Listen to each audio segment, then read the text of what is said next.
Hello, welcome. Today I have another ink sample review for you. This one is called Vintage Sepia and it's by Kobe 52. So I'm going to go ahead and do a swatch of this. This should be a really pretty brown color. And this one might have been a request as well. To be honest, I'm not quite sure. I forgot to check, but a lot of times these colors are requests. So hopefully that is the case. And if not, then I'm wrong and that's fine. All right, 1 second here. Go ahead and it's Vintage Sepia. It's by Kobe. Or Kobe.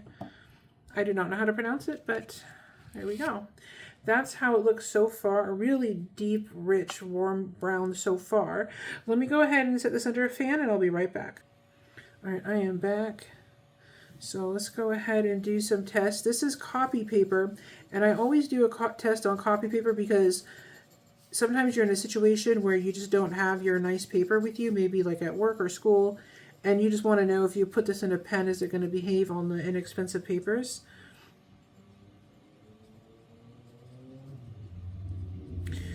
Okay. There we go.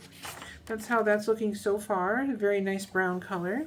Set that aside. And this is some HP 32. And HP 32 paper is also copy paper, but it's really smooth. It tends to resist the ink very well. So if you have an ink that has special properties, sometimes it will show up on this paper. And it's a very nice budget option.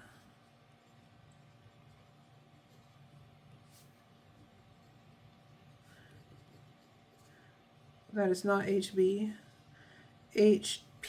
32. There we go. And if there are any colors that you would like to see me review, don't forget to leave a suggestion. If I have it or if I can get it, then we'll do a review video for you. All right, here's how that's looking so far. Looks pretty good. Set that aside to dry. And then here is the Tomoe River paper. And of course, Tomoe River paper typically will show off the properties of the ink very, very nicely, which is of course why I do a swatch on these. It really resists the ink nicely, and it's also very thin.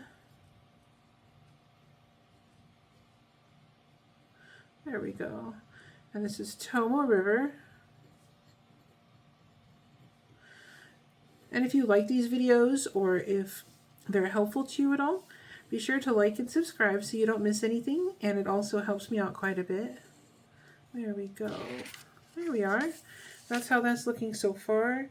I'm going to check on our swatch and see if it's dry. I'll be right back. Okay, we're back. So here's how it looks on copy paper. It behaved very well. This would be a great work safe color also.